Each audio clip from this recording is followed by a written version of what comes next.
The brain. It is a mysterious network of tissue and blood, thoughts and feelings. Repeated blows to the head can wreak havoc on this delicate organ. Oh, there's another! Oh, gosh! Affecting everything from how we see and hear to our ability to function in everyday life. I literally had to bite my tongue to keep me awake or pinch my arm to keep me awake.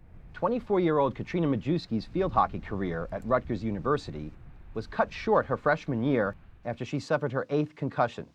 A National Honor Society student in high school, she struggled to maintain a D average in college. I couldn't pay attention during class. I couldn't drive at all. Then I had an attention span of maybe like 5 minutes. Majewski desperately longed to continue playing until a fellow athlete who suffered from concussions sustained years earlier sat her down. She told me, Katrina, you can either, fulfill your dream as an athlete, or you can choose to read to your kids someday. And I think that's what really hit home to me, that this wasn't an injury that was going away. It's not something that I could heal, rest up and heal. Yes, I would feel better eventually, but it's not like it's a broken bone. When a concussion occurs, the brain is violently shifted inside the skull, often causing bruising.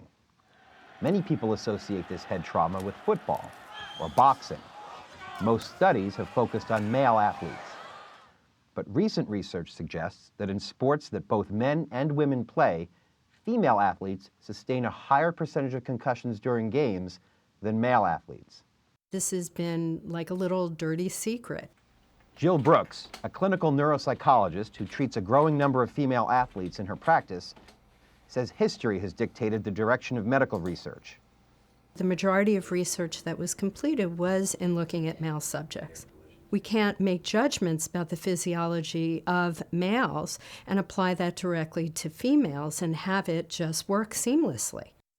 A 2007 study out of Ohio State University, published in the Journal of Athletic Training, found that in high school soccer, girls had a higher rate of concussion than boys by 68%.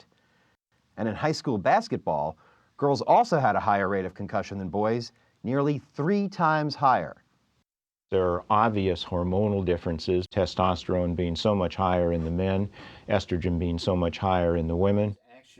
Dr. Robert Cantu, a leading expert on sports concussions, has seen a significant jump in the number of women seeking treatment.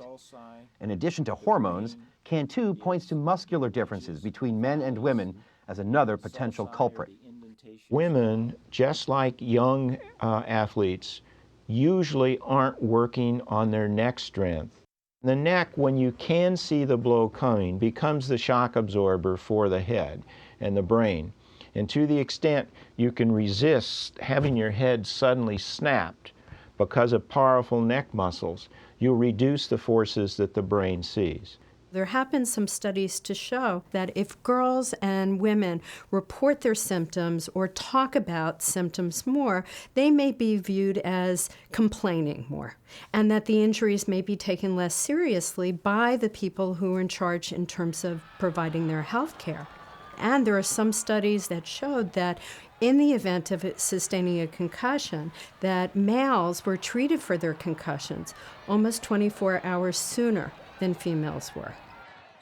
Researchers are also finding that women are slower to recover from concussions than men, and that playing with a concussion makes it more likely that athletes will suffer more serious injuries. I was just incredibly dizzy. I felt like I was going to get sick in terms of nausea, and my eyes were going all over the place. I felt completely frightened by it.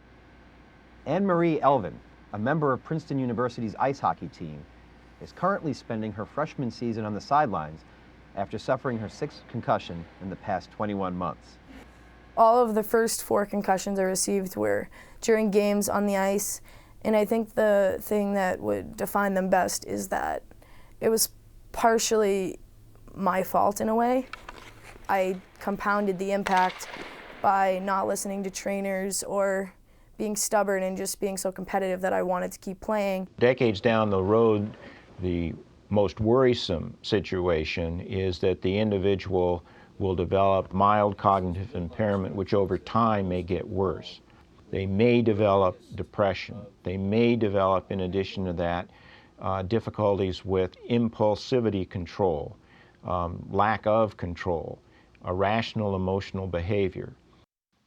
In her darkest moments, field hockey player Katrina Majewski says the effects from repeated brain injuries even led her to contemplate suicide.